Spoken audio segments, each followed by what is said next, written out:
বেশ কিছুদিন ধরে শোনা যাচ্ছিল জনপ্রিয় মডেল ও অভিনেত্রী সারিকার দাম্পত্য জীবনে ফাটল ধরেছে। সারিকা তার দাম্পত্য জীবনের বিচ্ছেদ নিয়ে কিছুতেই মুখ খুলছেন না।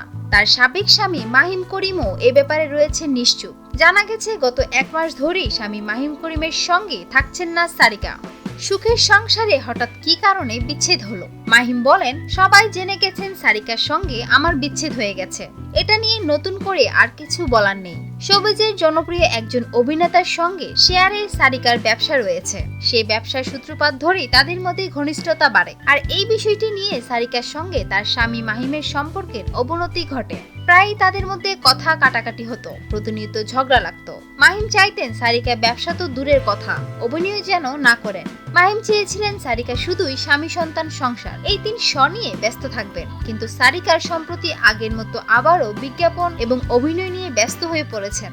ধারণা করা যাচ্ছে স্বামী মাহিমের নির্দেশ অমান্য করে সারিকার হঠাৎ শোবিজে ব্যস্ত হয়ে পড়ায় বিয়ে বিচ্ছেদের কারণ। গত কয়েক মাস ধরেই তিনি স্বামী মাহিম করিমের সঙ্গে ছিলেন না। একমাত্র মেয়েকে নিয়ে তার মায়ের সঙ্গে ধানমন্ডির বাসায় উঠেছেন। পরে সারিকা নিজেই মাসখানেক আগে তার স্বামী মাহিমকে ডিভোর্স পাঠিয়েছেন। তারপর থেকে ফেসবুকে নিজের রিলেশনশিপ স্ট্যাটাস ম্যারিড পরিবর্তন করেছেন সারিকা এবং তার স্বামী মাহিমের নামও সরিয়ে ফেলেছেন। বিনোদন জগতের আরো নিত্য নতুন খবর জানতে আমাদের চ্যানেলটি সাবস্ক্রাইব করতে ভুলবেন না। লাইক, কমেন্ট, শেয়ার করে সঙ্গেই থাকুন।